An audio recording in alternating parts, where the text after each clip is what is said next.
Hello guys, ഞാൻ ഇപ്പോൾ cinema കണ്ടിറങ്ങിയുള്ളൂ. ഒരു ജെന്യൂനായിട്ടുള്ള റിവ്യൂ പറയാനാണ് ഞാൻ ഉദ്ദേശിക്കുന്നത്. സിനിമ കുഴപ്പമില്ല, ഒരു വൺ ടൈം വാച്ച് എന്ന് പറയാൻ പറ്റുന്ന ഒരു ടൈപ്പ് ഒരു സിനിമയാണ്. നമ്മൾ ഒരുപാട് എക്സ്പെക്റ്റേഷനോട് നല്ലൊരു ഇതായിട്ട് പോവുകയാണെന്നുണ്ടെങ്കിൽ വലിയ കാര്യമൊന്നും ഇല്ലയെന്ന് ഞാൻ പറയാൻ ഉദ്ദേശിക്കുന്നുള്ളൂ. കാരണം ഞാനും അത്യാവശ്യം ഒരു ഓവർ ഹൈപ്പോടുകൂടി പോയതാണ്. കാരണം ബേസിലിൻ്റെ സിനിമ ആയതുകൊണ്ട് തന്നെ അത്യാവശ്യം നല്ലൊരു ഇത് പ്രതീക്ഷ പോയത്.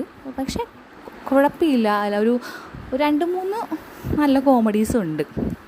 ആ ഒരു ഇത് അല്ലാണ്ട് സിനിമ ഒരു ഓവറോൾ നോക്കുകയാണെന്നുണ്ടെങ്കിൽ ഒന്നുമില്ല. പ്രത്യേകിച്ച് പറയാനെ കൊണ്ടൊരു സ്റ്റോറിയോ കാര്യങ്ങളോ ഒന്നുമില്ല. പൃഥ്വിരാജ് ആണെന്നുണ്ടെങ്കിൽ ഇതുവരെ കാണാത്തൊരു രീതിയിലുള്ളൊരു അഭിനയമാണ്.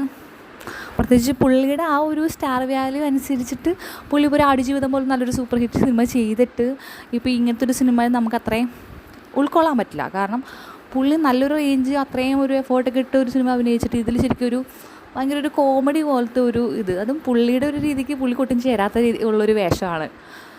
ജസ്റ്റ് കണ്ടിരിക്കുക എന്നല്ലാണ്ട് ഒരു ഫസ്റ്റ് ഹാഫ് പിന്നെ ഒരു 2-3 കോമഡി ഉള്ളതുകൊണ്ട് കുഴപ്പമില്ല, കൊള്ളാമെന്ന് പറയാമെന്നല്ലാണ്ട് സെക്കൻഡ് ഹാഫൊക്കെ നമുക്ക് സിനിമ ഓൾറെഡി പ്രഡിക്റ്റബിളാണ്. ഇങ്ങനെ ഒരുപാട് കണ്ടിരിക്കാനോ അങ്ങനെ നമുക്കൊരു ഇൻട്രസ്റ്റിംഗ് ആയിട്ടുള്ള ഒന്നുമില്ല. അവസാനം എന്തോ ഇങ്ങനെ ചവറ് പോലെ നമുക്കൊട്ടും ദഹിക്കാത്ത രീതിക്കുള്ളൊരു എൻഡിങ് ആയിരുന്നു. അവർ കുറച്ചും കൂടെയൊക്കെ നല്ല രീതിക്ക് അവർക്ക് ചെയ്യാമായിരുന്നു. ജസ്റ്റ് ഒരു വൺ ടൈം വാച്ച് എന്നല്ലാണ്ട് നമ്മൾ ഓവർ ഹൈപ്പ് കൊടുക്കാനുള്ളൊരു സിനിമയൊന്നും ഇല്ല. ശരിക്കും തിയേറ്റർ മൂവി എന്ന് പറയാനെ കൊണ്ടുള്ളതൊന്നുമില്ല.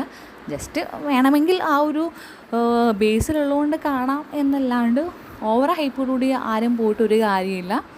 നമ്മൾ ഉദ്ദേശിക്കുന്ന അത്രയ്ക്കുള്ളൊരു സിനിമയൊന്നും ഇല്ല അത്.